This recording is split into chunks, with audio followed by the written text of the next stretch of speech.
The date is September the 18th, 1996. Survivor is Dov Perlov. First name at birth, Beryl. Interviewer is Tzipora Malamuth in the city of Winnipeg, the province of Manitoba, and the country of Canada, and the language is English. 5 seconds. Go. My name is Tzipora Malamuth, Zipora Malamuth. Today is September the 18th, 1996. Survivor's name is Dov Perlov. The city is Winnipeg, the province is Manitoba, and in the country of Canada. Okay. Please state and spell your name. My name is Dov Perlov, D-O-V-P-E-R-L-O-V. Please state and spell your name at birth. My name at birth was Beryl, B-E-R-L. Your date of birth, please. I was born the 5th of January, 1916. Can you tell us, please, the city that you were born in and spell it for us? The city where I was born was Pinsk, P-I-N-S-K. And the country, please, and The spell country is Poland. You spell it, please. P-O-L-A-N-D.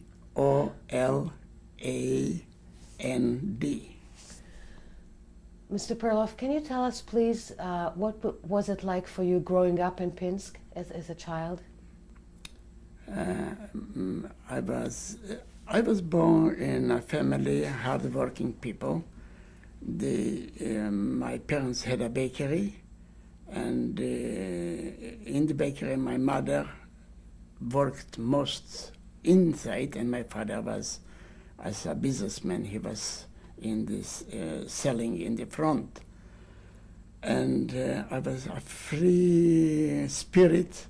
I went to school when I was 5, to a cheder, where you went to school in the morning, 7 o'clock, and you came back 4, 5 o'clock in the afternoon. Sometime during the winter months, by 4 o'clock it was already dark, and we used to have a lantern with a candle in it to be able to walk on the sidewalks.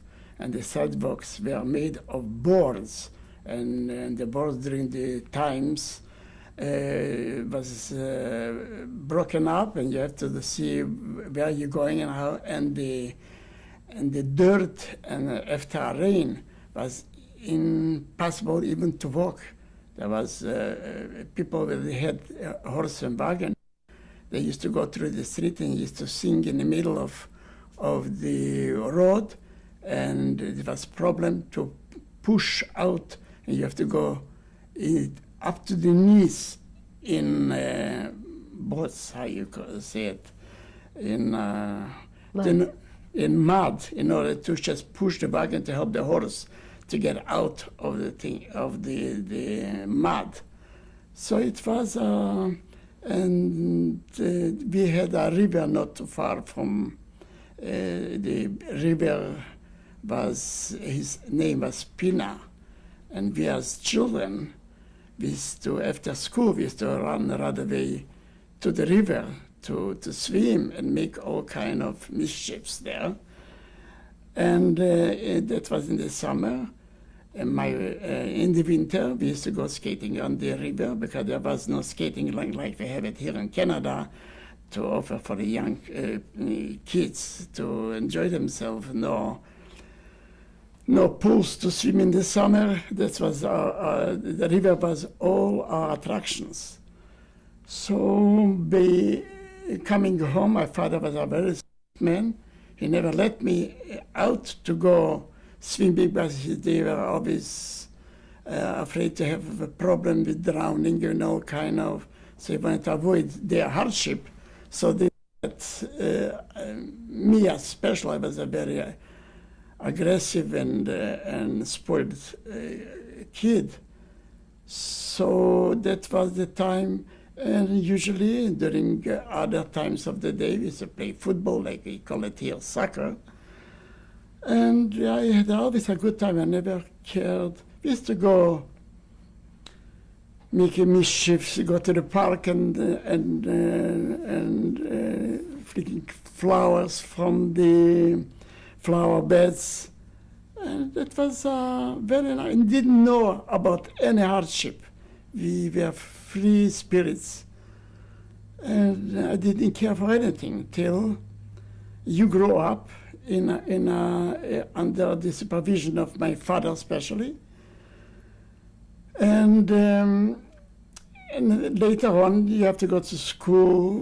We got a Hebrew school where I had my education in not only in what do you call it, to know the Torah and so on, but we have a more advanced school, like in the Tarbut, that we took in high school. And later on, the time passes by, and you are growing up in an atmosphere for anti-Semitism. Always we faced anti-Semitism every day, but and they used to attack us, but we as young people, we resist them. Especially me was the leader, and whenever I was in company with my friends, when I was there, they would be there. Mr. Perlov, when you said they used to attack us, who were they? There was the non-Jewish kids. There was one fellow, his name, I remember the family was Borita, and they were four young boys. And the oldest one, he was the only one he was sent to university. The other, they were stealing. And They were Polish? They were Polish. They were Polish. And but the other two guys, there was one in my age and another one a year younger than me. They used to always attack if we were going by ourselves. But even in school, when I was going in the Povshechna school, they always you hear the word Žid, and I never let anybody put me down. So you grew up in an atmosphere where you feel that's part of, you can't change it. Till later I grew up, we call us to the Polish army. Can we go back a little bit more to your family? Can you tell us more about your family, about sisters, brothers, grandparents? We were 6 children at home. The oldest brother his name was Zalman. He worked in the bakery. The sister was Bunye, that she was also helping out. So the whole and then came another sister, younger than I am. Her name was Miro, like Miriam. And then my brother, he was older than me with 5 years. His name was Feibel. And me.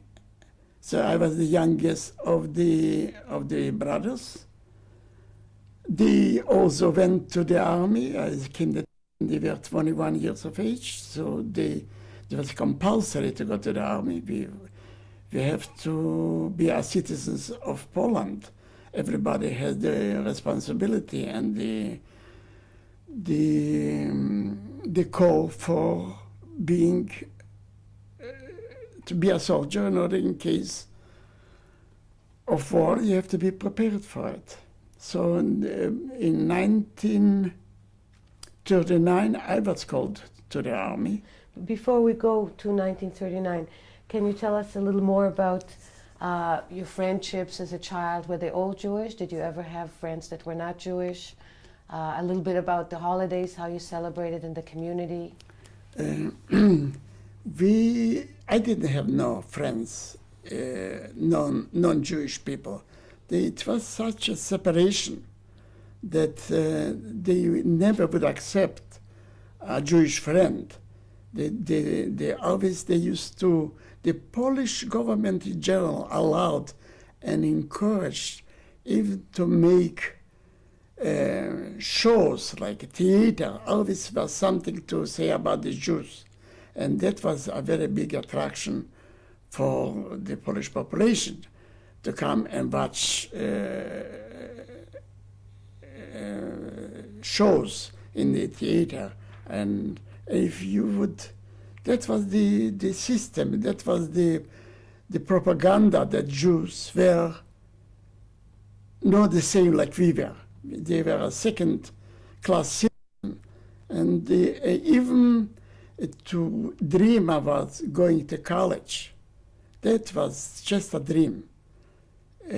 Me finish high school, I never could ever dream to be allowed to go to university because the Polish government make numerous clauses in Poland that they only allowed 4% of the university students, of the university student, to be allowed to go to university.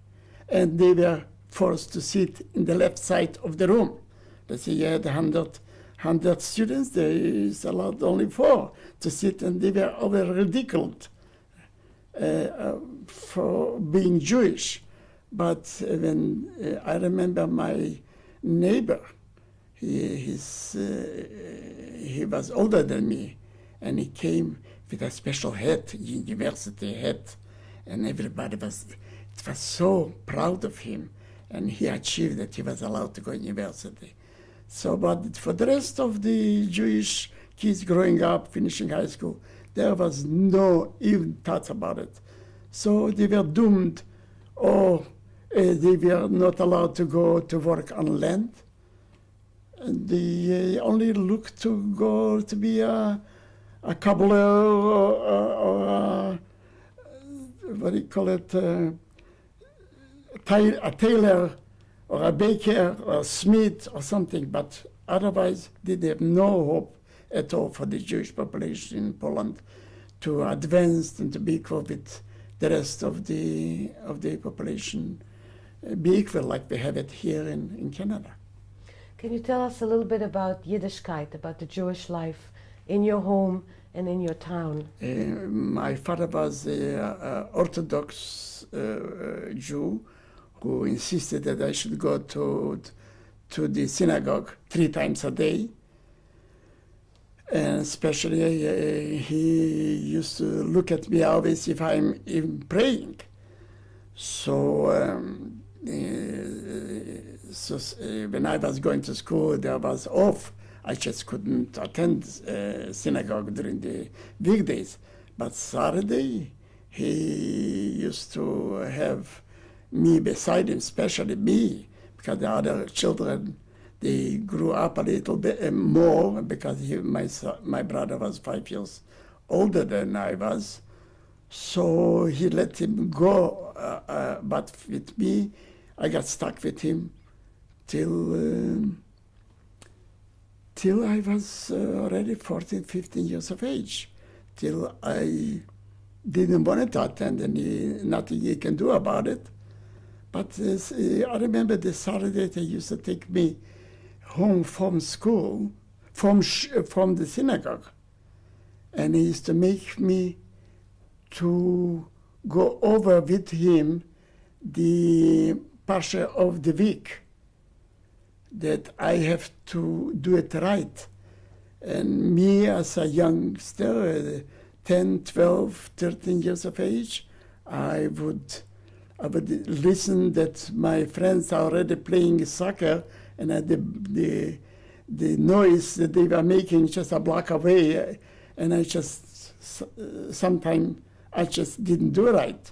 I used to get a licking for it, and I used to cry. I remember one Saturday afternoon after we came from Shil, and he used to beat me up for not doing it right. My mother intervened, and she said, David, what do you want from this child? Why are you hitting him? He said, I want him to learn.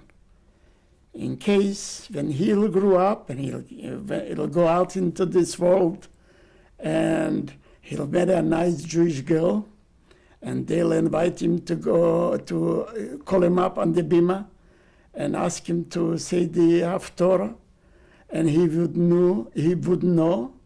They wouldn't say that he doesn't know. They'll say his father didn't teach him. So I don't want it, he said, to be blamed. So I want to show that he knows the Torah, he knows how to daven, he knows how to grow up a nice Jewish person. What language did you speak at home? Yiddish. That was the only, but in school, going in the Hebrew school, we used to speak only Hebrew. And I belonged to an organization that they call it a Hanor Tzioni, like you have it here, Habonim. And there was a rule, you don't speak Yiddish in the facility where we were gathering together. So we used to speak only Hebrew, and whoever found out that you had a word in Yiddish, you have to pay five groschen to the Jewish fund, like Keren Kayemet. So Like pay a fine, like you had to pay a fine. A fine in the little box. So my Hebrew was very well. Even in later years, even today, I still can speak a good Hebrew. That was when you grow up with a language that you learn when you were young, that stays with you the rest of your life. Pinsk had a large Jewish community. Can you tell us a little bit about the Jewish life in the city? Was there a theater? Were there other Zionist organizations? We had all fractions in Zionism. We had Beitar, that they were separated. There was what do you call it? The Zionist labor movement, that they have their own place together. We used to go out on hikes.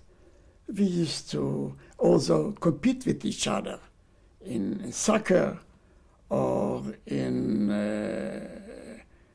mostly among the youth in between. And we were just like opposite each other.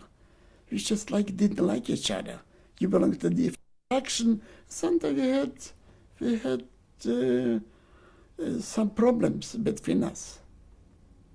Was there a paper? Was there a Jewish paper? Yeah, the Jewish paper wasn't a local. We used to get the Moment or the Hind from Warsaw. So we used to get the Moment in our home. And amazingly, that not everybody could afford the abonnement paper from Warsaw. It cost money. So people used to come to borrow the paper after we finished. We used to pass it on the paper for neighbors, that they could read what's going on in this world, knowing what the political scene in the parliament of Poland, how our representative in Poland were reacting they were deputies. They couldn't touch him for expressing their view about the Jewish view, how they were treating and the anti-Semitic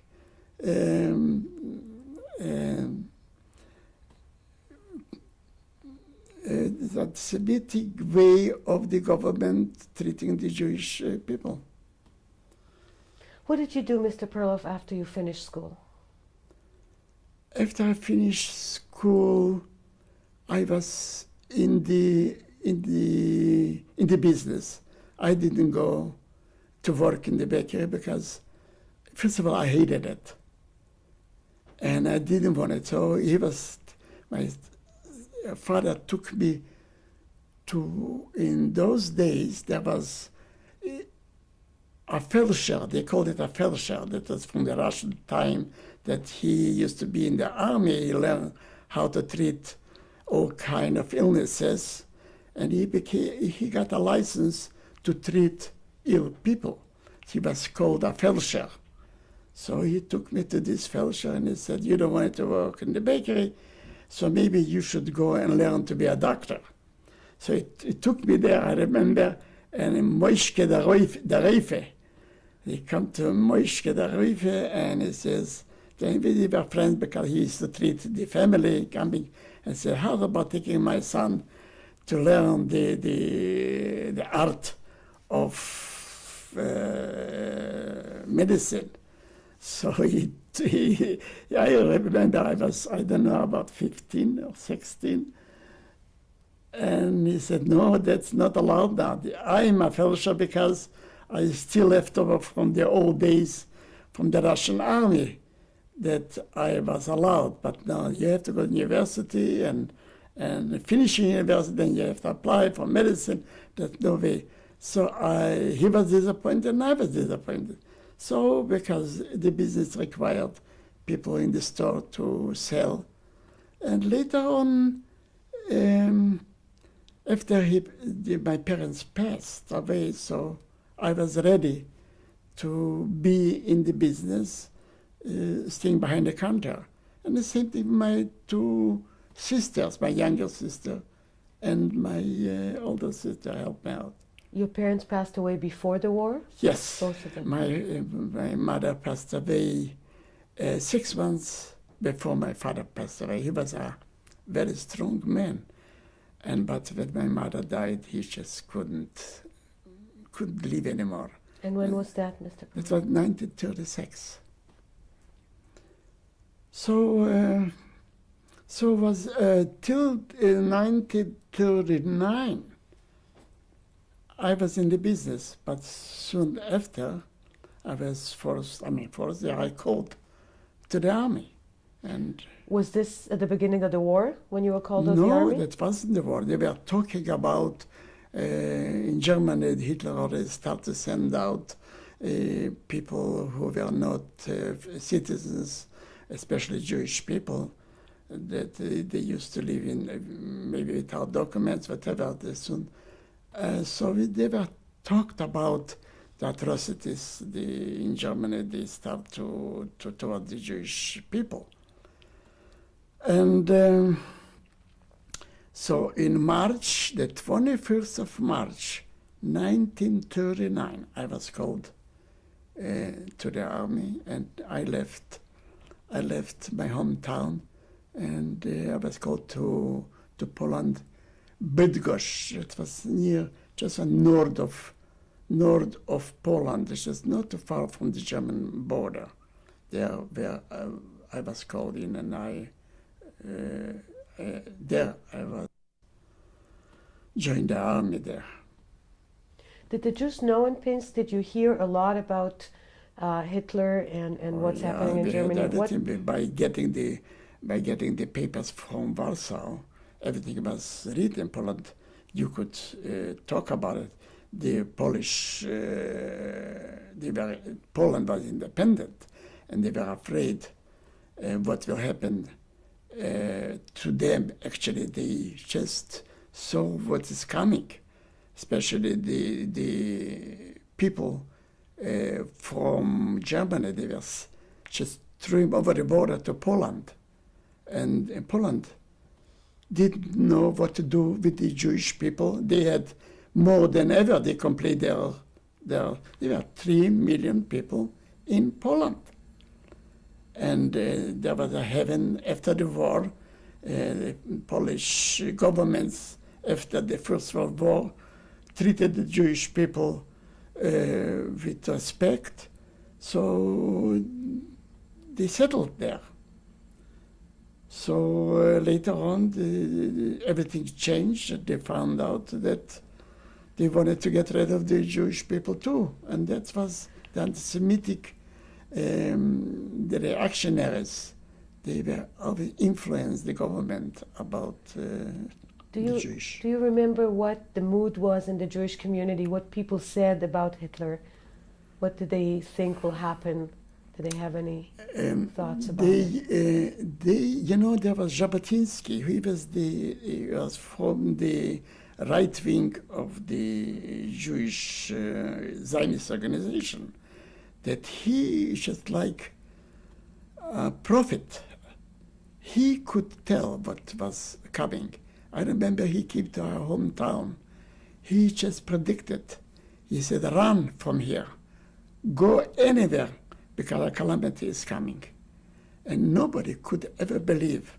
Okay, because the Jewish people in general remember that during the First World War, when the Germany occupied the area, they occupied our town, and they treated the Jewish people very heartfully, very nice, and they made business with them. They couldn't believe that Germany would, if they would even occupy Poland or a war would come, they could ever be treated the way it was done when they invaded Poland later.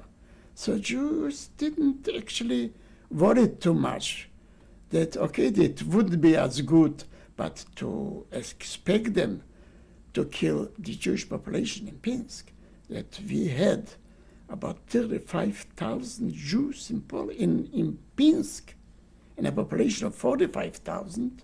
The Pinsk was like a Jewish town. When it came Saturday, everything was closed. All the businesses were closed. It was, people used to walk in the street with talisim. And with such a, you felt like you are in Jerusalem. And so we felt very good in spite of the anti-Semitic government supported anti-Semitism with all kind in parliament and talking against the Jews, that they have all the money and they did. But people, Jews weren't prepared to such a calamity.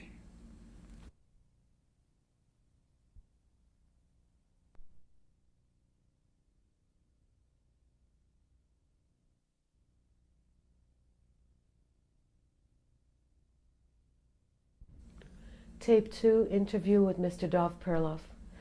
Mr. Perlov, can you tell us about your experiences in the army, in the Polish army? Oh,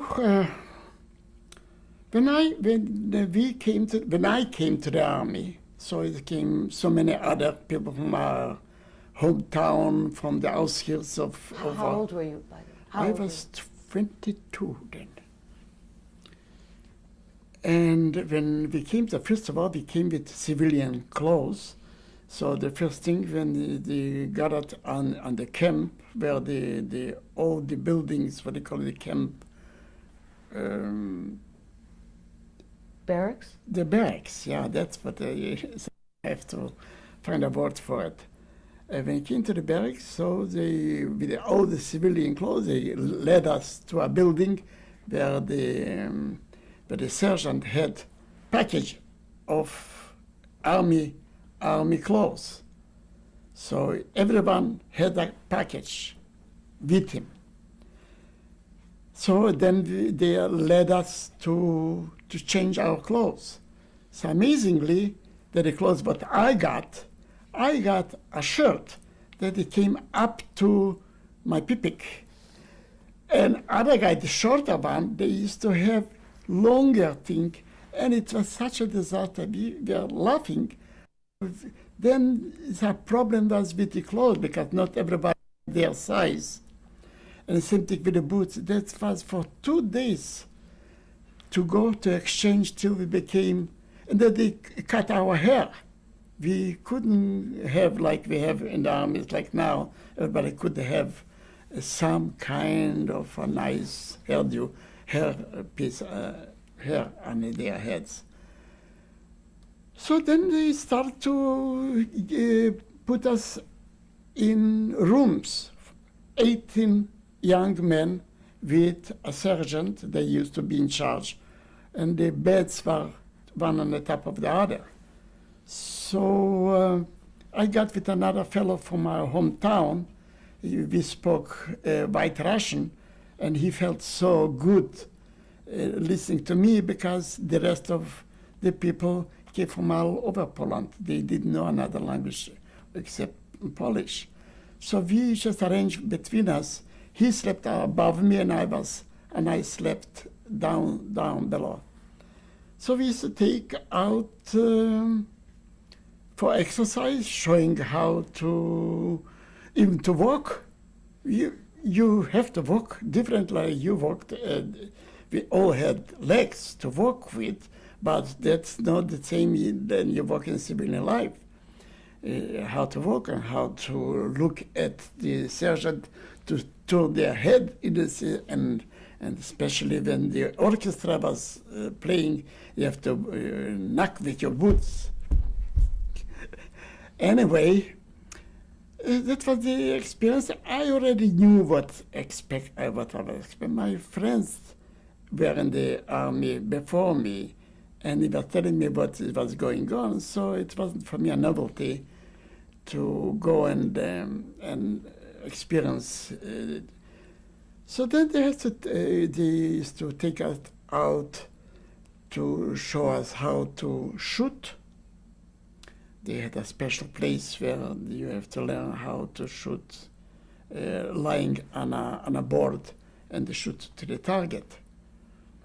And the way I knew that I know what they are teaching me, and I know how to aim the rifle. But somehow, after I aimed the rifle at a target, my bullet didn't just get there. So what the officer was doing, he used to punish, because first of all they used to improvise to shoot without thing. They used to put the rifle on and looking into the rifle to see if the target is aimed correctly. But later when you got sharp shooting, that's a different story. So if somebody didn't shoot correctly, they used to put the rifle behind the arms, and it used to jump 100 meters and you all the way. And he says, "Get down."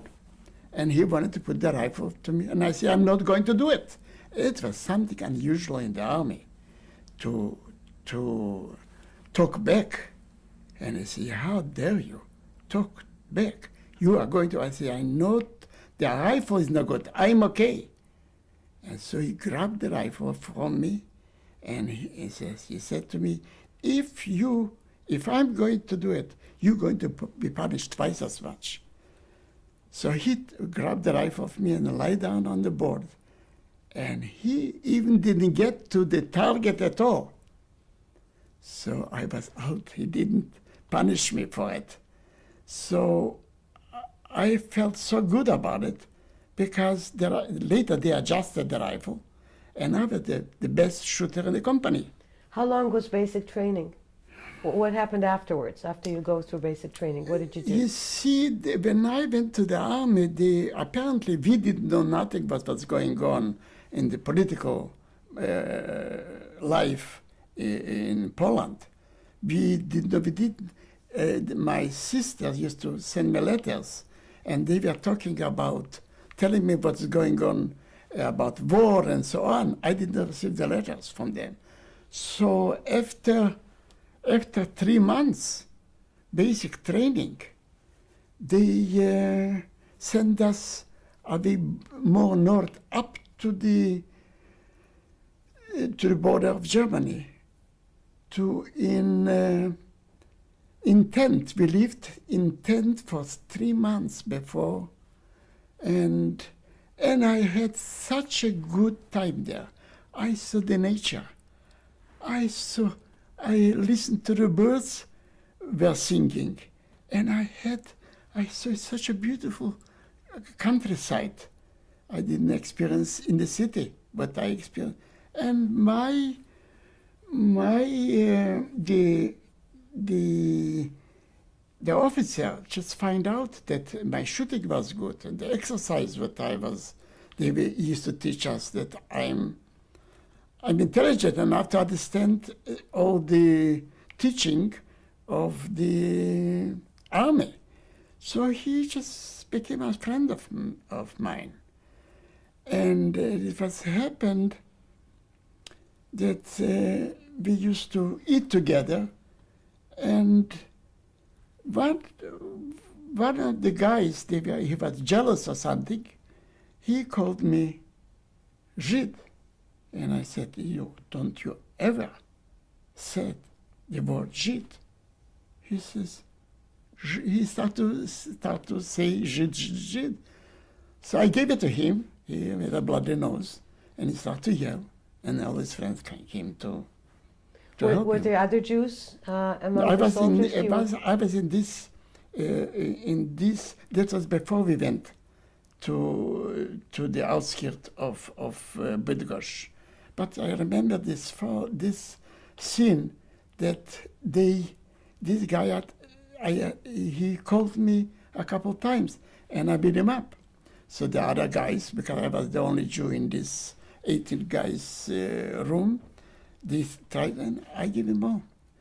And by the time everybody was yelling, my officer came running in, and he stopped the whole thing. But since then, they never, ever called me Žid at all. And I let them know that I wouldn't stand for it. So they start to have more respect for me. Could you follow any of the Jewish holidays or tradition Yeah, while you were in that the was, army? matter of fact, that was a very nice story that after, as you know, the 21st of March, it was about 3 weeks before Pesach, and that was our Passover. And according with the Jewish deputies who were the same, they organized that the Jewish boys should go Pesach to Shil. That was after 3 weeks being in the army. So somebody has to lead the whole group. There was about over 100 Jewish boys. That was all over. There were so many units. They got together, and this sergeant took us to Shil in the evening. They brought us to Bydgoszcz in the community center that the Jewish people from the community made a very nice meal for us. I remember they set the tables and they fed us with chicken soup and mandalach with all goodies. But by going there, on the way there, this sergeant was leading us to the Shil, but we didn't even know how to walk together, army as soldiers. But I was in the 5th row, so I asked the boys to let me go in the front, and I said to the sergeant, I says, young, in Polish, the way you say, I want to talk to you. And he said, what's this all about? So I told him it's a Jewish holiday, and I wanted to take you out for a drink. He said, that's a good idea. So soon he brought us to the synagogue. So we were sitting by the table. I left the meal, and I sneaked out with another friend of mine, Yoine Switcher. He died in the army. He didn't live through the war with Germany. But I took me and him, and we took out the sergeant in a restaurant, and we put a bottle on the table, and I say, order whatever you like. And he ordered Schwinsky cutlet on the meal, and I didn't eat not the kosher thing, but I just couldn't eat because I was just have a meal already there, and I couldn't eat. But anyway, he drank the whole bottle. And while we were sitting, there was okay. But soon he lifted up himself from the room. He just couldn't stand on his feet. That we had a dilemma to bring him back to the synagogue. And I didn't know exactly where he was. I was leading him. Finally, we came there, and he said, "You son of a gun, you made me drunk. Now you're going to lead the whole gang back to the barracks." So I was forced to lead the whole, and this sergeant was in the middle of the group of the Jewish soldiers. They kept him on by the arms that he shouldn't have fell down. And I brought him back to the barracks. And that was a very nice story. And later on, he became my best friend. And then, matter of fact, he told his friend that but I didn't give him enough to drink and eat. So the other friend wanted to go out with me again because he used to go every day to the synagogue. So I did to make friends with the other guy, and he was actually my sergeant who was in my room. That he treated me very well. How did the war start for you? Do you remember? That was such a... First of all, they took us after we lived in the tents. We marched about many kilometers straight to the border of Germany.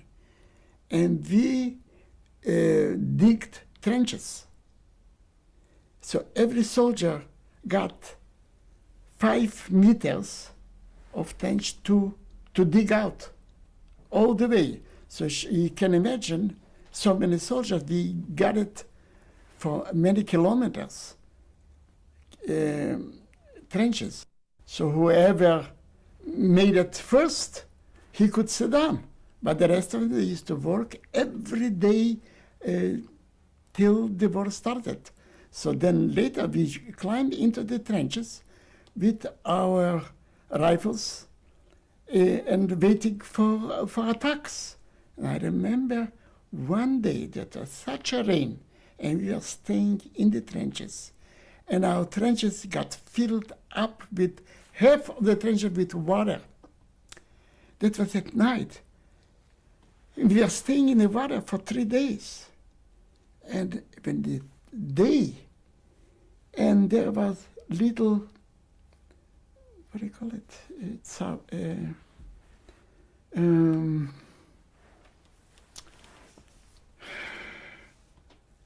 kinds of things were crawling there in the water. A turtle? Not turtles. Oh yeah, I forgot to... Well, you can say it in another language.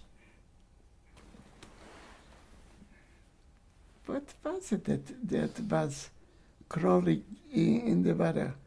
Jabes, what do you call it? Frogs. Frogs. Colors, all kind, green and blue and gray.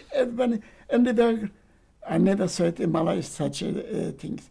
But later on, one day in the morning, as soon as the sun came up, we saw airplanes on the horizon are flying, and they were putting parachutes down. And everybody applauded and said, "Take a look, our soldiers are jumping from that was from the airplanes." But it was German soldiers, so we didn't know nothing about it. So later on at night, a day later, the high officer came to our area and he said, "We have a problem. The connection with the front line was interrupted, and we need 21 soldiers to go and have contact with the first line on the border. And we need 21 volunteers." Nobody stood up and said, "I'll go." There's a couple. But later on, no, you don't want it to go, so I'll name people. And he called out, Berko Perlov, where are you? The first on his mind was my name. And we went the same night. We went about 10 kilometers up to the border, now to contact the first row of people who were just to have contact what's doing on the. And on the way back, that was at night. So when we start to come back to our units where we had our trenches, they start to shoot at us because they didn't know who they are. There was such a disarray. Who is they? Who was shooting? The Polish army. Okay. They didn't know that our soldiers are returning from their mission. And I don't know, miraculously, there was already the grain was gathered together from the fields. So we just climbed into the grains and we were waiting that the shooting should stop. That was unusual. So later on, after 2 days, we were forced to leave our trenches. And at night, we went out, we crawled out, and we started to retreat. So a whole night we used to walk back, and then soon the sun started to come up. We used to stay and lie on the road and keep our position that nobody should see us going through. And that was going on for the next 10 days. And then we came near a town. There was the river, the main river in Poland was Wisla. And we came at that town, I just can't remember the name. And there gathered, there in the thousands of other soldiers came there, and there came the head of the army, and came and stood up on a barrel, and he had a speech for us. And he said, soldiers and whoever you are, we are going to keep our position here. And meanwhile, when we were retreating, my best friend, Jonas Switcher, didn't come back. And it's because he used to, on our retreat, the fifth column for the Germans used to be behind, and they used to shoot on the retreating army of the Polish army. So in one episode, they started to shoot at us. It was a big fog, I remember in the morning, and all of a sudden, from nowhere, there are bullets start to fly over our heads, and we didn't know where it's coming, and everybody was hiding their heads beside the roads, as usual. So later on, we and this officer, his name was Spakowski, I remember, and he said, I know where is coming the bullets, let's go and attack them. He was running and I was just behind him. Nobody else came with him, and he was running the first. And then he looked, nobody was behind him, only me. He said, Berko, soon the war will be over. You are going to be the highest medal in the army. I'll see to it. But that was, as a soldier, you know, you are fighting your enemy. And that was our order, and you have to just obey. But from this point, when we retreated later, this Jonas Switcher didn't come back. When we gathered together and I didn't find him, I ran back for 5 kilometers back alone on this road and yelling on all my voice, Jone, Jone, where are you? And I didn't find him. And later on, so when we what else was it when we gathered together? How long were you in So- the army? How long did the army last? Till the war was lost. Do you so- remember when it was for you? And what happened to you then? I just wanted this episode to continue to tell you how it's finished. So this high officer said here's the point that we are going to fight. We have to have a stand up, and we are going to have a counterattack here. When I saw what's going on, the thousands of soldiers came in together, and knowing that my best friend is not with me anymore, and I thought that is my turn to be killed, and I'm not going to be killed for the Polish anti-Semitic regime, for the Polish. I'd rather go to Israel and fight for my own country, because I was brought up in the Zionist movement, and I said, I don't want to live my life here. I said to the boys, and all the boys Jewish boys always gathered together, because I was always, they made me for a leader. Whatever they had problems in the army, they used to come to me to solve their problems. They were stealing their pens. They came to me, they stole my pens. And what should I do? So I used to got pens from another soldier in my unit, and used to shut. Their head is disappeared. I remember this little guy, a neighbor of mine in Pinsk. He was a midget, and I don't know why they dragged him to the army, just to make fun of him.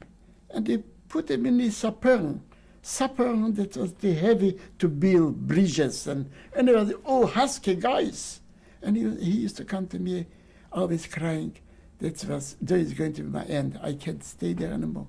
They are picking on me, and he kicking me, and what should I do? And I always give him give him encouragement to say, it'll be okay. And this guy came, all of a sudden everybody has to stand up every morning to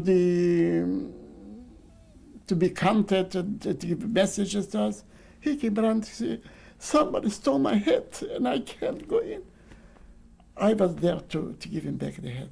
So I just somehow, they knew that I can solve some problems. So he used to come to me.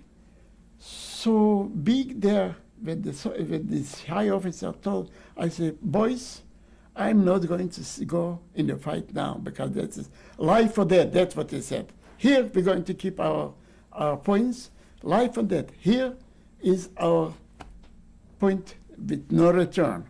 So I turned to them and I said, boys, I'm not going to give my life for Poland anymore. I'm going back home. And they just got stunned. I was somewhere 500-600 kilometers away from home, and he's talking about, are you crazy or something? I said, I'm not going to, I'm going back. And I start to go back with everything, with my rifle on my shoulder, all my knapsack with me, with everything with me. I was going back.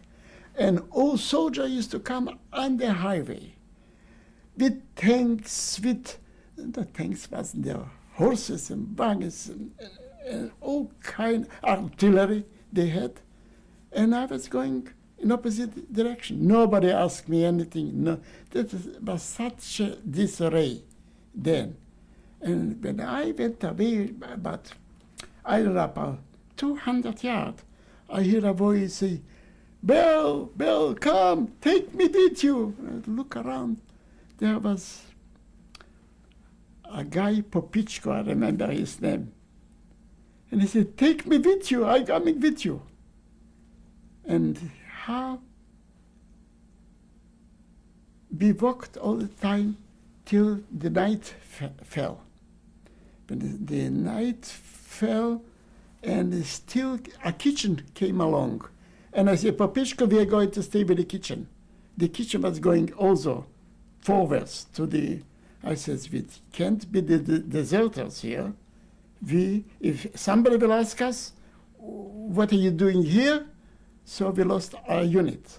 And that's all. As long as we are going with the people forwards, but at least we'll be we were going to something to eat. We never could get our meals. Whenever the kitchen used to start to boil and cook, the smoke was going, airplanes used to come, the Germans used to bombard us. We never could have. So I thought, at least we're going to stay with the kitchen. We are not deserters. But when it came the nightfall, we went in the stake of hay, where the grain, where the farmers, and we went in and we slept overnight. After a couple, we didn't sleep for the last 3-4 days. We are always going, keeping from the front, and then at night we used to retreat. And where were you heading at that time? We used to go always where the army was going. We used to go, but it was already a couple kilometers behind the unit where we were in the front, because we were looking. So when the day started to come up, and the kitchen started to put up there to start to cook the meals, and the smoke was, and everybody was standing in line with their they call it manashki, with their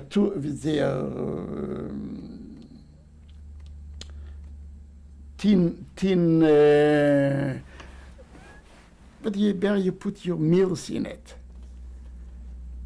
And all of a sudden came maybe, I don't know, about 20 airplanes, German airplanes, and they start to throw bombs at us. And everybody was trying to hide. And they killed so many. There was from the Red Cross, young girls with their uniforms, horses, because in the back, and the yelling, Jesus Maria, help, help. And everybody was in the same area, because we were lining up for the kitchen to get our meal.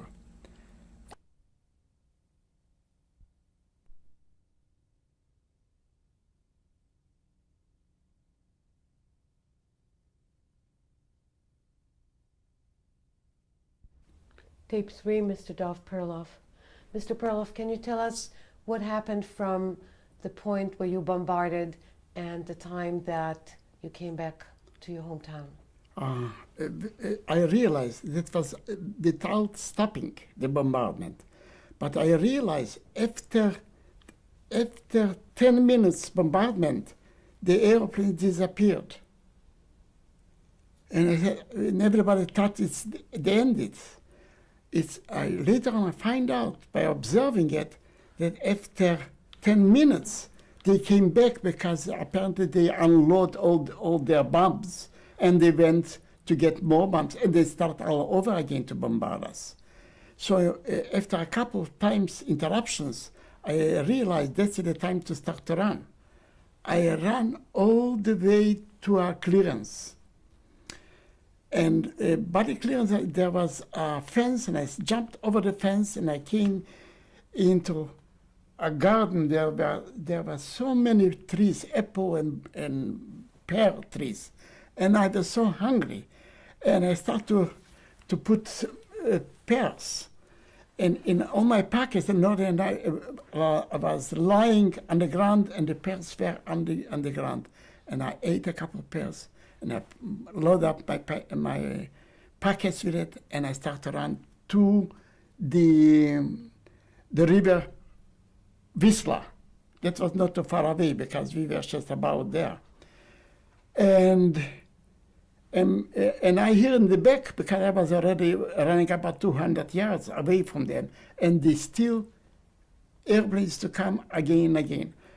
From there, the time wasn't still, stay still, and it started to get darker in the evening, and people came with motorcycles and say that if we can swim over on the other side of the Wisla, of the river, our people are on the other side.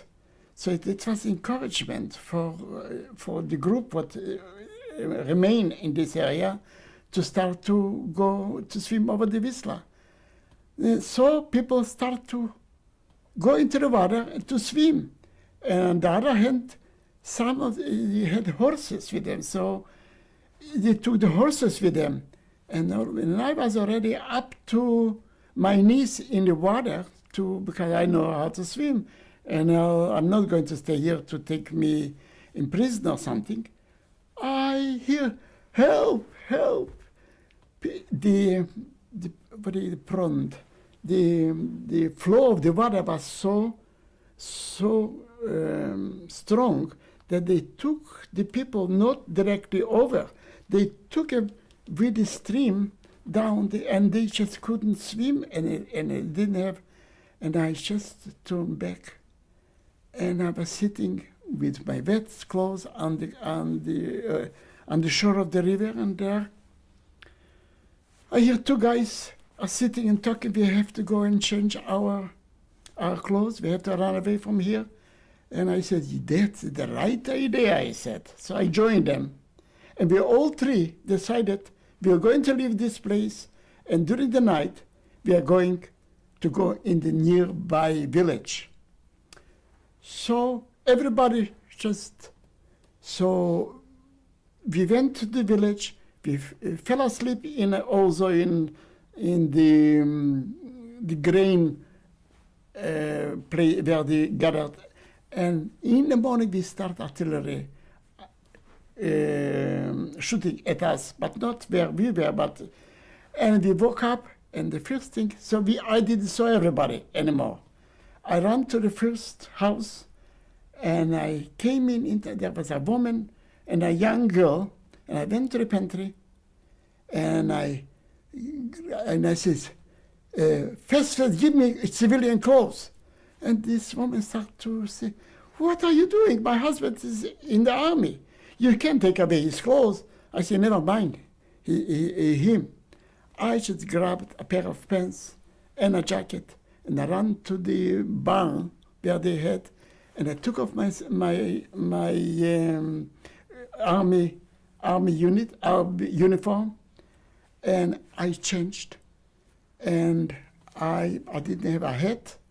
So I went to another house, and I got myself a big hat, like a cowboy hat, with a dark, I don't know what, I have to just survive. Then I went to a third house that nobody knew me about what I did in previous two houses. And there were a couple postmen with their uniform, and they were discussing about going back to town, that was a town named Gombin nearby. And they didn't know what to do. The German army already went into the village. And I saw there's no way that I can stay. And I said to them, when are you going? I said, we are going now to Gombin to report to the post office. I went with them. When I came to this town, I found in the morning a wagon full with Jewish old people with birds, and this drove them to clean up the streets, and they gave them, and I was just going by, and one of the Volksdeutsch used to have on their arms a white lampas that they a sign that they are working with the government. And he came in, who are you? He said, are you Jewish? I say, in Polish, no. So they let me go. And I said, I'm in dangerous places here. So I went in side streets, and I find out a Jewish house. And I said, are you Jewish? I said, there. And then all of a sudden, I hear, Jews out, Jews raus. I just jumped out through the window. There was little houses, poor people, through the back, and I ran to a little, there was some trees somewhere, and I hid there, and they took everybody out to clean up the place. I saw there's no way, I rather find a way out of the city, and I went on the highway. I found a soldier, a German soldier, selling a bicycle to a young Polish guy. And he says, 10 zlot. So he bought him bicycle. I said, do you have another one? He says, you want it? Stay here, I'll bring you another bicycle. Because people used to run away from the cities on bicycles, on horses. Because they were bombarding the Polish people. So he brought me a bicycle, and I bought a bicycle for 10 zlot. I had money with me. And I took the bicycle straight on the highway. And then I found in a side, and I was hungry. I didn't eat for the last couple of days, since the couple of pears that I had there. I saw a woman sitting and digging potatoes. I took no, it should before meeting her. A company of German soldiers on bicycle, like a whole unit, they're coming from the different directions. And one soldier saw me on the other side with a bicycle. He came around, he grabbed my bicycle and took away my bicycle. But he left me his. So I says, what is the difference? This bicycle, and when I start to ride on it, it was, the tire was out. I mean, the air was out and you couldn't drive. So I was walking, and then I saw this woman digging potatoes. I came up to her and I said, I'm not from here, and I'm a hungry man. Do you have a piece of bread for me? She said, matter of fact, I have got nothing with me. But if you wanted to eat, there you can see about 100 yards from here, there is German soldiers are staying there, and they are cleaning out their kitchen. You always can get a meal from them. And there is another older man that whatever is left over, he is getting the leftover from the army. So go in there, you get it. Me being Jewish, and you felt not comfortable with going there, but hunger breaks all the borders. I went there, this old man, and he had a half a pail of soup. And I asked him, and I said, do you have something to eat for me? I'm hungry. Oh, he said, there's a half a pail. You want it? Have it. Do you know what? I ate a half a pail of soup with a wooden spoon. And that kept me going. And then I came back to this lady, and I told her that if she wants me to, I help her to dig potatoes. So okay. So later in the evening, when the day, her brother-in-law came and got all the potatoes what we gathered and took us to his place.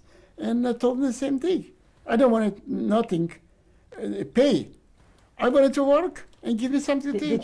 Did you get to go back to Pinsk at some point? Yeah. So I'm going to leave this story. Then I decided there's not much to stay there. It's better for me to find out a way to go back. I looked at the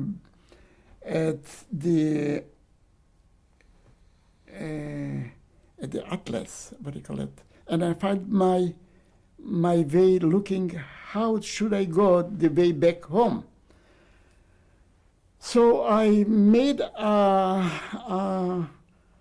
some points what town I should approach in order to get the nearest place to get there, but I was so far away. And I went walking all the way there. There's another story that I wanted to make it short.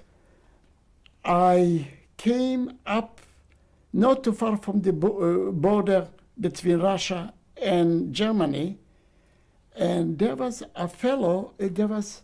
people with horses in a house was staying just about 50 yards away, and I had a lift with a farmer on a wagon. And he stopped to us direction, I don't know. And you know whom I find? This guy Popichko was there, that we are separated when they start to bombard this place, he started to cry, and he said, I thought you were dead. And I thought about the same way. But anyway, he joined me, and for 25 cents, there was a little boy get us through the river on the other side to the Russian border. And then we took the train. There was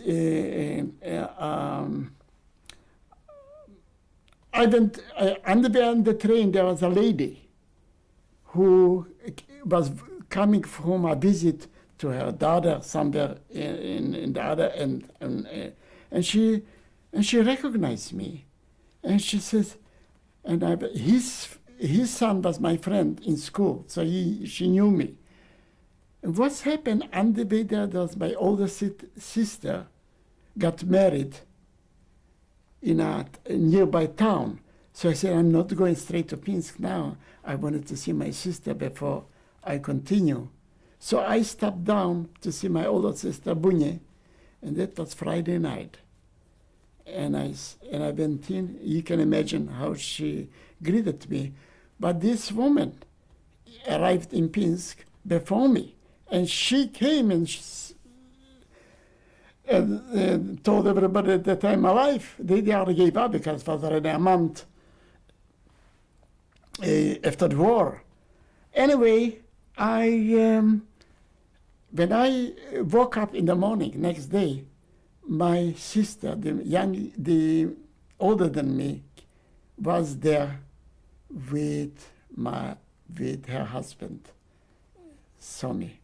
You can imagine this scene. Anyway, there we went home, and I saw what was going on under the Russians. That was a lineup for 2 blocks for bread. And my 2 brothers were working. One, because they didn't get along for all these years, so they had 2 weeks everybody, because they expect the Russians to appropriate the business anyway, because they nationalize every industry or every little business. So he said, there's no use to go and make a big deal. I says, what should I do? Can I do something? Let's come out together to do it. So he explained me that's not the way. You want to have 2 weeks? Go and get it. I went to the mill to get 100 bags of flour. By the time, and the government, at the same time, wanted to raise the price 3 times as much as the price was there. I bought the flour and the lower price. The time later they came to count over the bags was there, and at the same time they came in the business to find what is left over from there.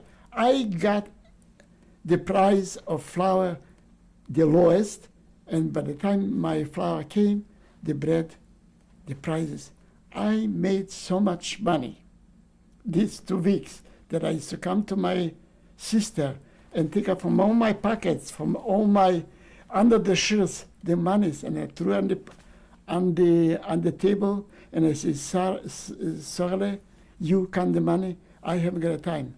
I have to meet my friends because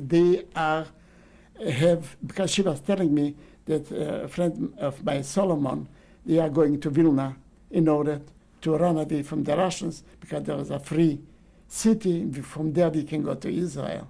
So every day I used to bring her and meet up with my friends, that they knew the route and how to get there. And having the money with me later, I could afford to travel, to go over the border to Vilna, because there was a border between Russia and Lithuania there, because Vilna belonged then to Lithuania. Under the Russians, were the Jews free to be practicing their religion, or was there restrictions? No, that was I was there only for 3 weeks. Nothing matters for me. It matters for me, my sisters, they were they were in bad shape. My older brother did treat them nice, and I wanted just to organize before I go. Should I tell you this story? No. Anyway, so I going over the border. We had a way address where to go, Polanka 28, and there was the kibbutz, and I was one of the 90 people who were occupying 3 bedrooms. Who organized this The kibbutz? Zionist organization. No, our representative who came from Warsaw. They used to represent our movement, Hanora Zioni. And they apparently they were first, so they rented the place and they expect whoever would come, they had a place to stop and to be welcomed. Do you remember roughly when it was that you came to Vilna? I crossed the border when it was Christmas Eve. That I choose the time. I knew that the guards on the border wouldn't just stay there, and they had their drink, and they had their meal, and they have that's. So Christmas would be Christmas 1939. Yeah. So we were there. It was terrible there with so many people. People used to travel for days and weeks, and they brought with them lice. And there was an epidemic started there with typhus. In the kibbutz. In the kibbutz. And then it was a terrible place to live. We lived one beside it. When I woke up the first night, I saw lice were on the sheet. And I didn't know. So we went to the city bath. But it didn't help because not everybody went at the same time. It was a disaster. Then I met my future wife there.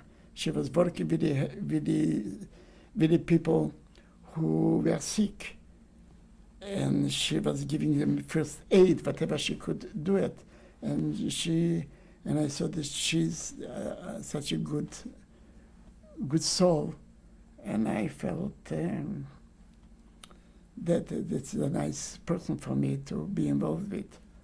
But later on, the government in those days find out that there are so many thousands of people came to Vilna. They have to have room. So they start to send people away in the smaller towns around it.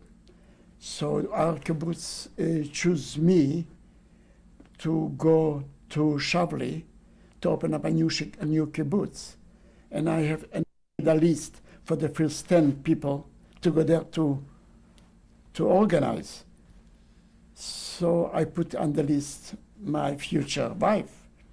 She was resisting, and she didn't want to go anywhere because she thought she'll go back home to her hometown in near Lodz, Lask, that she had left her family. She didn't saw any outlook to go anywhere away because the Russians were there. So we started the kibbutz, then joined the rest of it, and we lived in Shovel. Then the Germans occupied, attacked the Russians. They occupied our city.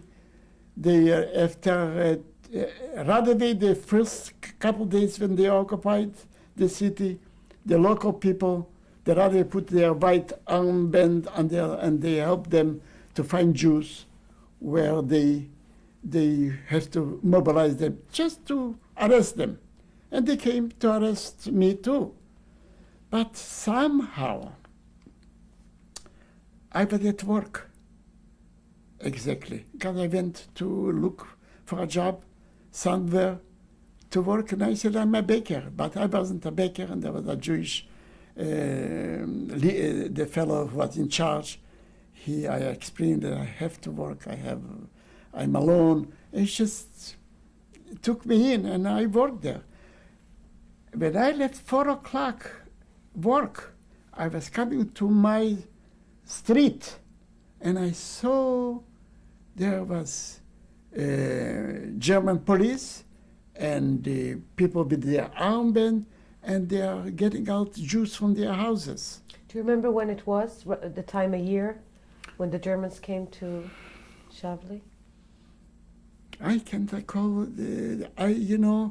That was, you never had with your pencil and paper and say, that is the date where it was, but nobody believed what next day will underline. That was in the summer. It was like, I would say this time of the year.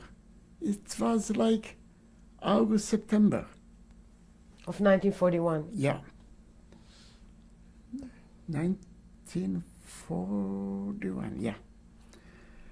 So I saw and I was walking with another non-Jewish guy, and I said, I don't want to go this direction because it was on my street. I said, I'll go with you wherever you go.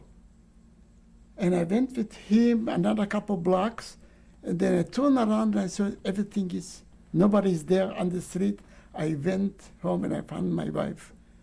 She was alone at home and they were looking for me. Especially my neighbor had others. He knew that I lived there in this house. So I came and says, you shouldn't be here. Don't stay here, she said. And because they'll come again. How she knew, I don't know. She was just something extraordinary. She could foresee things what happened and nobody else could. And she said, I want you to sleep overnight. And I went back to work at night and I slept there. And exactly at night, they came again for me because this guy, the neighbor, knew that I was supposed to be there. They didn't get me. And they took everybody to prison. And there was a friend of mine from my own hometown. When the kibbutz has to be dissolved. And we found him in the street crying. I took him in my place. He was sleeping in the kitchen on a bed. But when they came, they took him away. At night, they took him away. The Germans with the people who came to look for me, they took him away, and the owner of the house and a son. There are 3 people took him out from this house. They never saw them back. They were all, the first couple of days, they were gone. Mr. Perlov, at that point you were married. Can you tell us the circumstances when you were married? Was it Jewish? Yeah, when the Russian, later the Russian occupied, in 1940, they occupied Lithuania. And when they occupied Lithuania, Zionism shouldn't be in existence because they had a slogan, who is not with us is against us. And we have to disperse. And as far as I never thought that I'm going to marry this, it's underway, you can settle. But when being in love with this girl, you just can't let her. I was responsible to take her out of Vilna. And I felt responsible to see to it that she would be okay. So it was another 2 couples went to the rabbi. Matter of fact, later I rent a room across the rabbi. His name was Nachmanovich. And I didn't have no money. We bought a ring to what was the money there, and a bottle of wine. That was our wedding. That was officially made the marriage license through the rabbi. But later on, after we dispersed, we couldn't go back to the kibbutz where we were the whole group because the Russian chased us out of them. So everybody looked for themselves. So 2 weeks, I went to sleep in another house. My wife slept at a barber's place because their children used to come to the kibbutz dancing and enjoying themselves.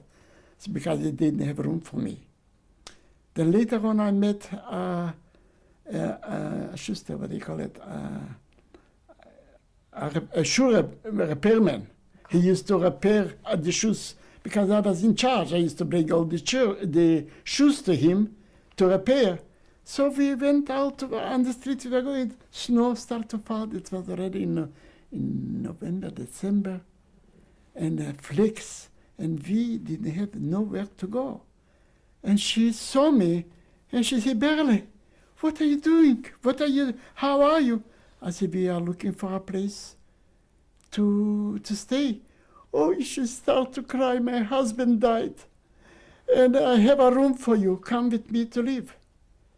And we went to live at this shoe repairman's place. And when it came December, it was so cold there that the walls were made snow, like ice was on the walls. And when I used to go to work at night in a bakery, I used to kind of find my wife frozen to death in her little. That was a time of the worst time of our lives that we went through. But later on, we were forced to go to the ghetto. And going to the ghetto, there was they send letters to every household.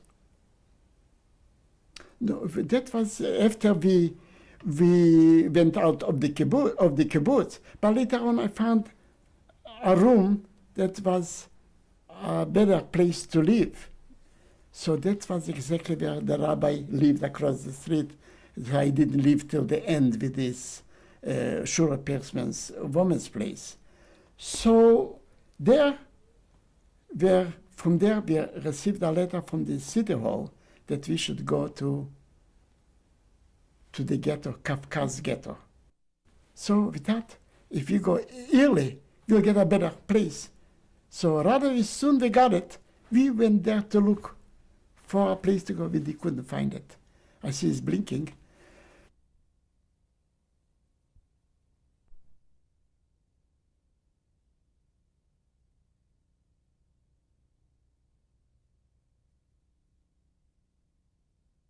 About when and how the ghetto in Shavli was formed. That was in 1941. And it was already the end of the summer. It was about in December or November, more or less, because it was already mud on the street and snow started to fall. So, like I said before, I just couldn't mark every detail on it. I could just from my memory to tell you everything. So we went to the ghetto, we started to look. 2 people with nothing in our hands, just a little suitcase, tin suitcase with me, and nothing, in a kibbutz what you had with me. And there was no room already. Nobody wanted to let you in. They wanted to have the family and more comfortably a place because the local people, they knew the area. They knew even the people who, they put the ghetto in a most low area where the poorest people lived in this area. They lived in between the penitentiary and the butter factory.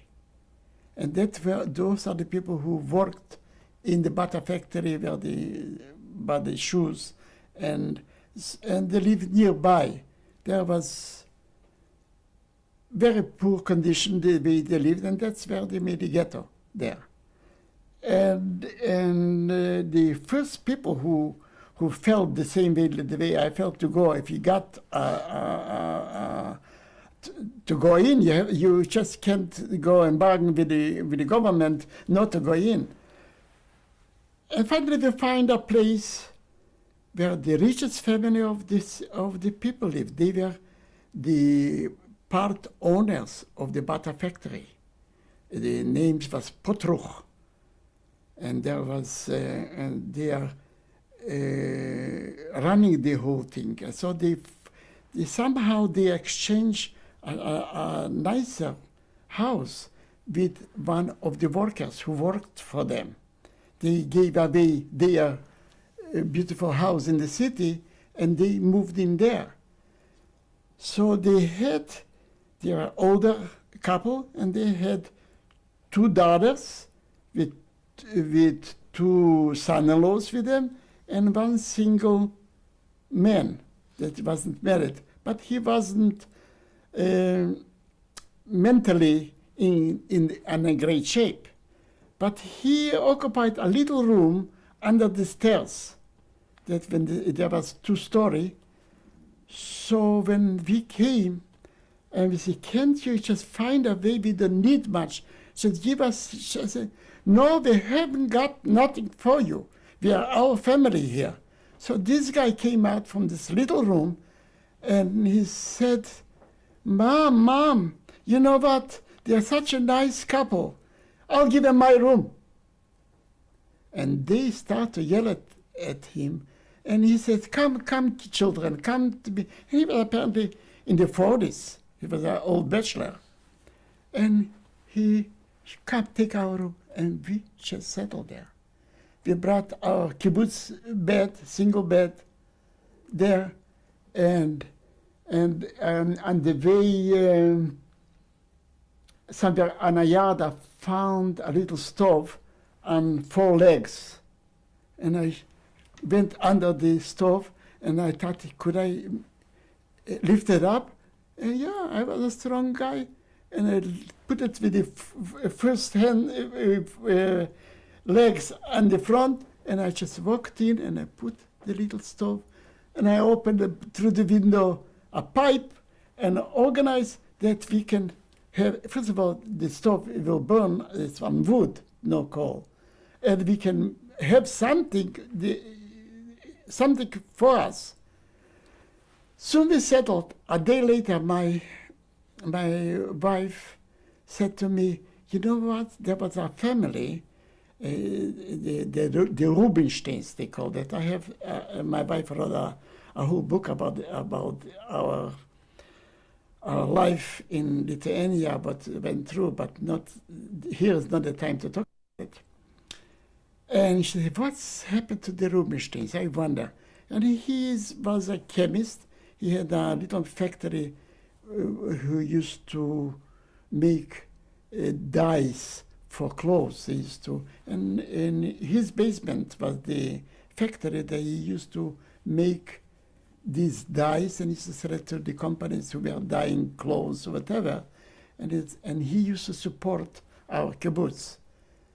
All the time used to come and in inquiring, maybe we need something, maybe, and we were short of money, and only me and another friend of mine knew that he is a supporter that nobody knew. Even in town, nobody knew about him, that he was giving, helping poor people in general. And he was a very prominent person in Jewish society there. So she said, I said, I don't know. And she took the initiative and said, we have to go and see the Rubinsteins.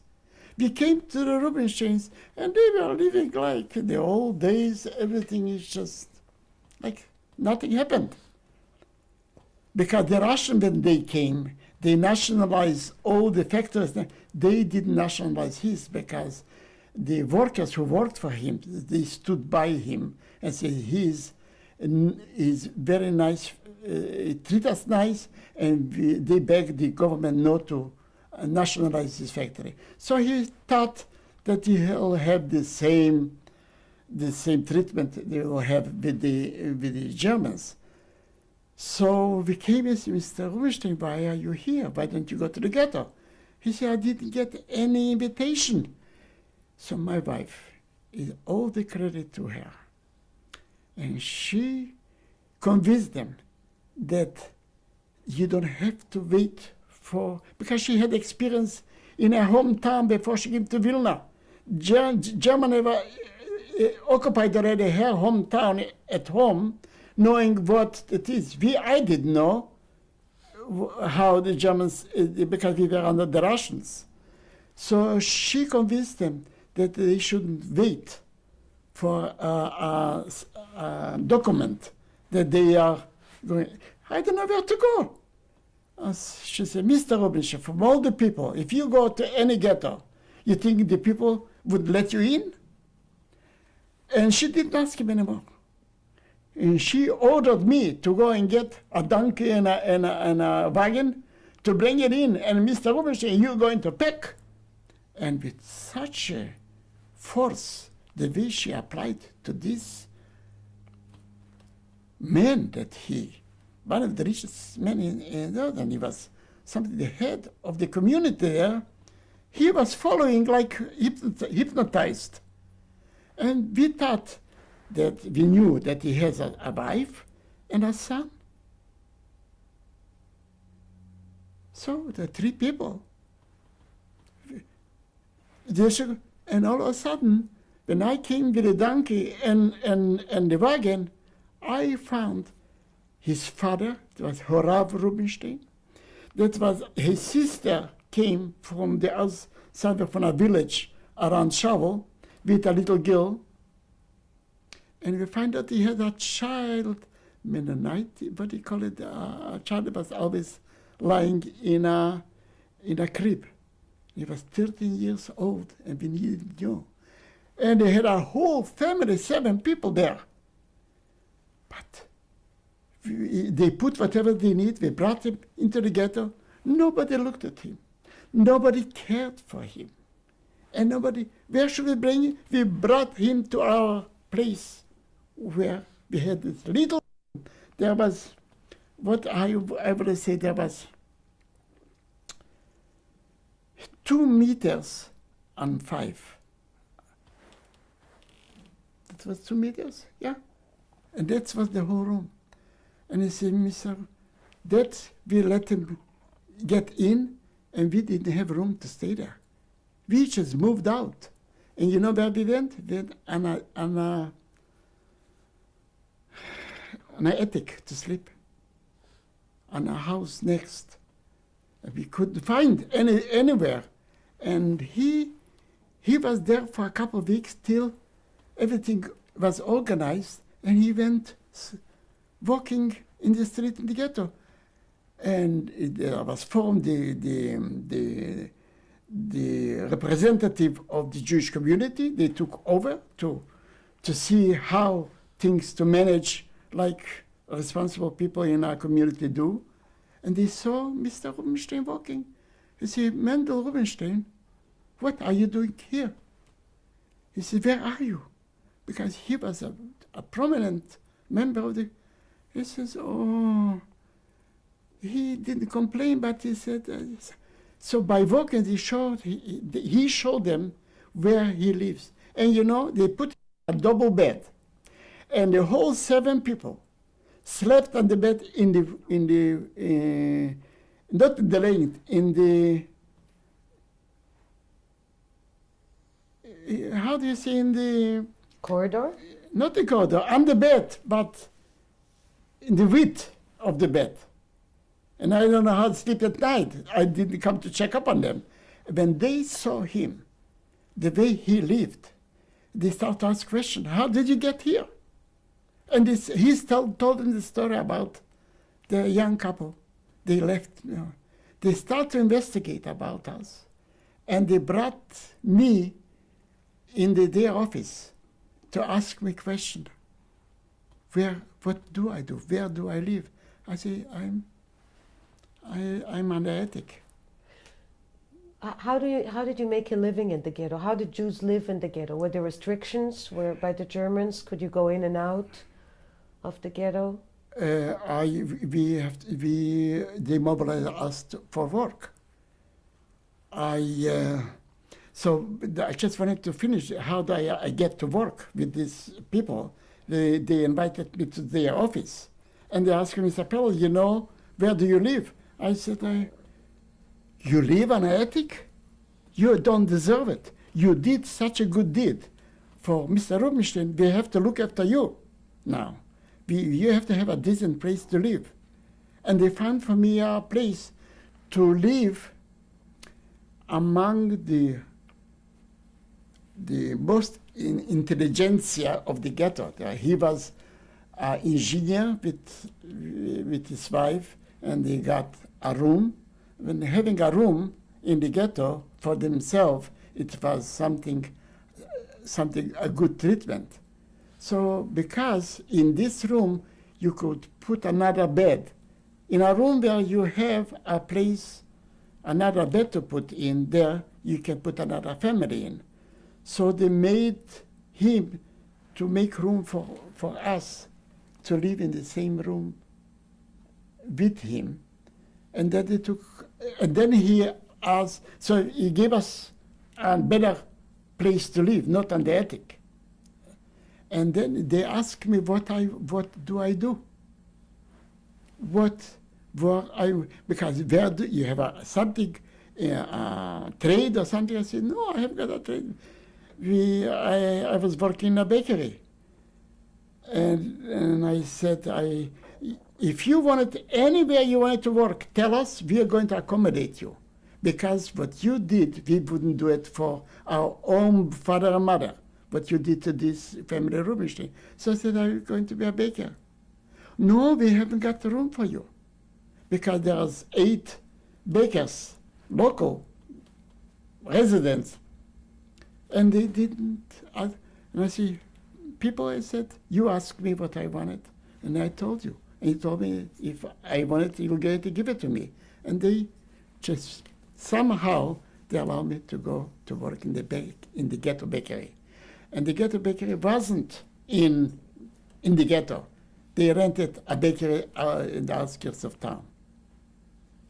Can you tell us a little bit about the restrictions of the life in the ghetto?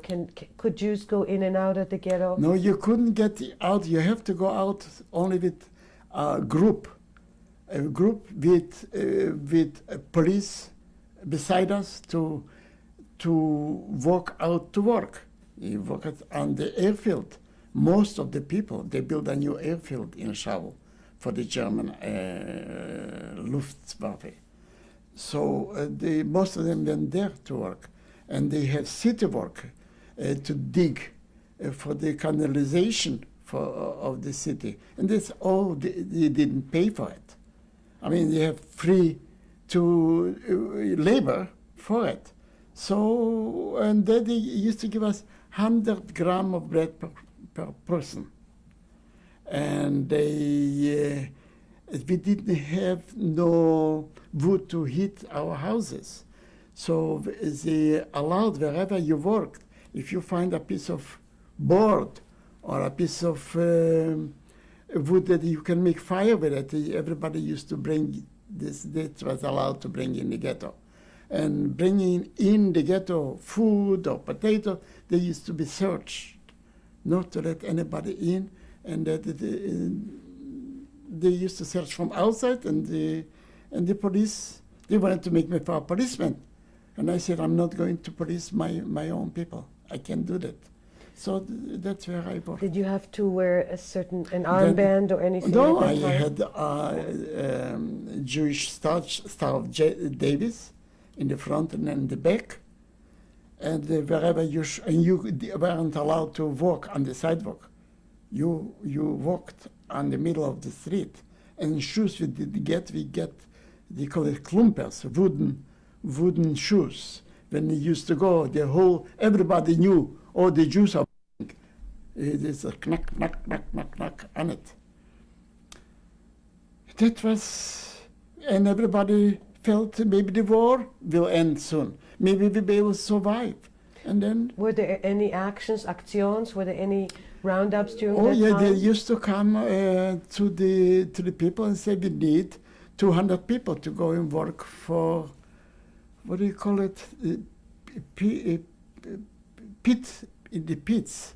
You know, there was, they used to dig out for maybe hundreds of years the vegetation. They used to pile up, and then they became some, I don't know how to call it in English, pit moss. Is that the right thing? They used to cut it out and put them on the sun to dry, and then used to heat the houses with it. And they used to have it, bring about something they made for them a special shack that to live there, and they used to do it. Just I have to tell you a story about that was later. Ask more questions. About life in the ghetto. How long did you stay in the ghetto? And We stayed over 3 years. We stayed till 44, in the middle of 44. did you get any information from outside of the No, ghetto? What is happening to the Jewish population? See me going to work to privately. You could hear, you could see, knowing everything. People inquired. They used to meet up with old friends, people they knew they were born there in the city, and they used to tell them there is digging graves for the Jews. We hear that there is they are not outskirts of town. They are already digging graves, digging for the Jews. So they used to come and tell us the story, to let us know that we are expecting akcja for the. They used to take out, and then it came a time that they came to take out the old and the children, and because they said there's no room, we can't feed them, and that was came the story. They took away the old people. I took away even my child that was 1.5 years old. Your son. Yeah. Do you remember that night? Or that day? Can you share this with us?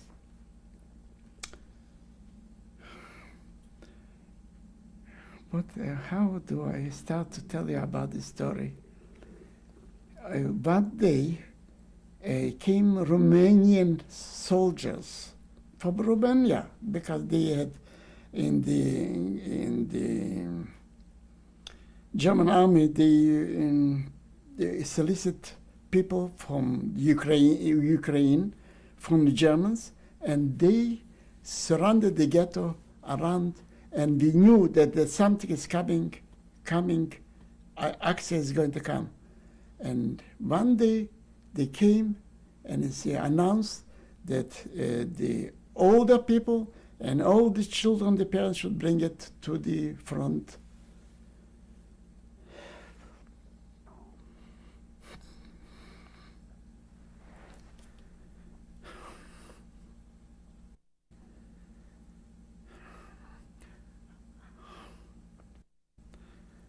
I decided to hide.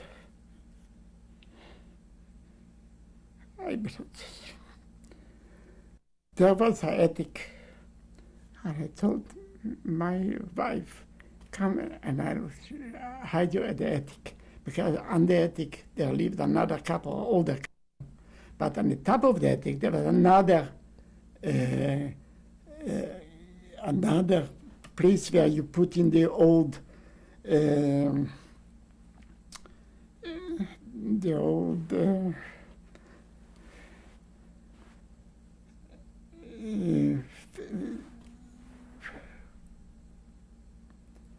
the double windows.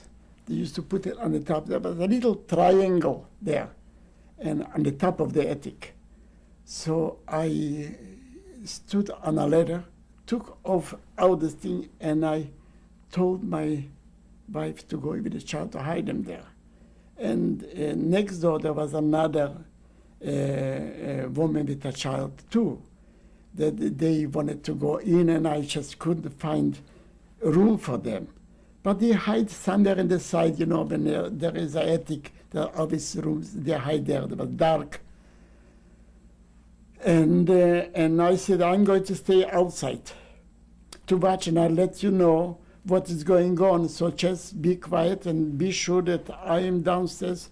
And now when I think about it, if I would be with her, maybe my son would. But anyway, the child was playing there on the attic. There's always some kind of wood shave, something come into his eyes, and he started to cry, and they heard this cry, they came and took him away.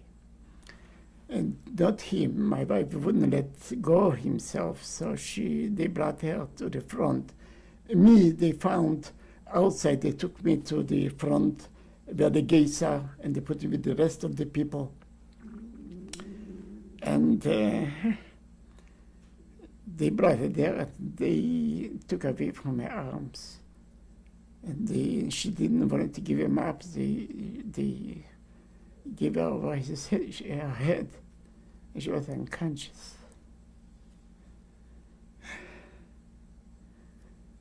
And then later on, she joined the rest of the people. And that was the end of it. And later on, we don't know what happened to him. We know the story. They are not didn't come back.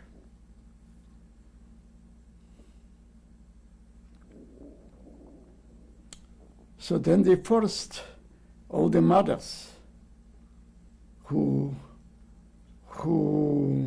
lost their children to go to work. Next day, everybody has to go to work, and with force, and the cries, and the noise, it was like lamenting. You can imagine.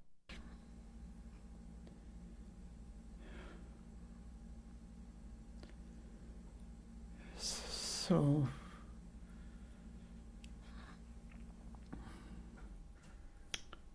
but later on, and the life started to go the same way. We couldn't sleep at night. We were crying, but nothing helped. That was organized crime that they applied to the Jewish people.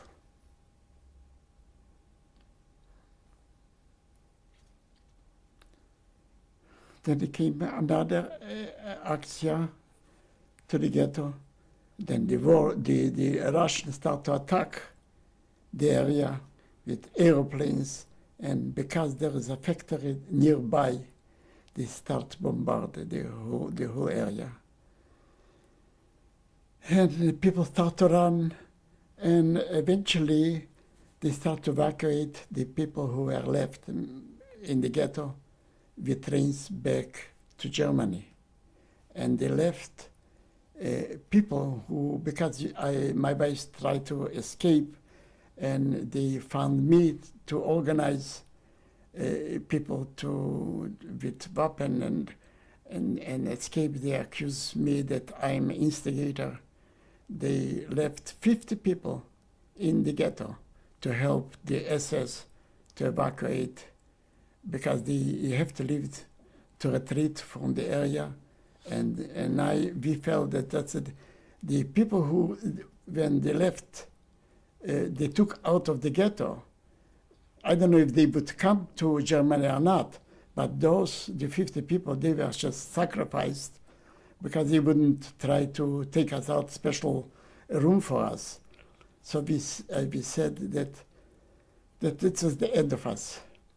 So because I used to go out every day to work with another baker, his name was Rosengarten, Horchik Rosengarten. And he has a wife who was already outside the city with their child. And so the people who the policeman used to come to pick us up to go to work in the bakery. He didn't know nothing about it. He came to pick us up. So I said to my wife, you know what? You come with me now. We'll go, and from there we'll escape from the bakery. Because from here, they surrounded us in 3 houses in the ghetto. And they did let us, like, they used to stay outside the barbed wires, the soldiers to guard us. But now they didn't have no reason to stay outside, so they came in and guarded us in the 3 houses. So I took my wife out, and this policeman was a friend of mine. because you go every day, and always he used to bring him a bottle of whiskey while he was guarding us in the bakery. So he noticed that I bring out a woman. So he find out that we are planning something to escape something, and he find out that the Jews, they know, the Lithuanians, they knew what's happening and they get everything. But he has to look after his job.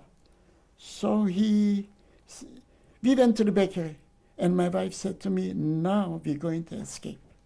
Let's get out of it. And I said to my partner, and I says, Horchik, we are going to go out. He says, don't go, because there was a rule that if you escape, your partner would be shot. If you are in a group of people that one is escaping, the 10 people from this group will be shot. And it was a responsibility that you couldn't expose the other people being on your conscience to let go. He says, I can't go with you. My wife is there. And let's go wait for tomorrow. And we'll go together tomorrow. And I said to my wife, I can't go. I just can't sacrifice this man. How will I be able to live with this in my conscience? And she says, nothing will happen to him. It's the last day of them. And let's go and escape. Let's go. And I just couldn't do it. And on the way back, she said to me, you are my murderer.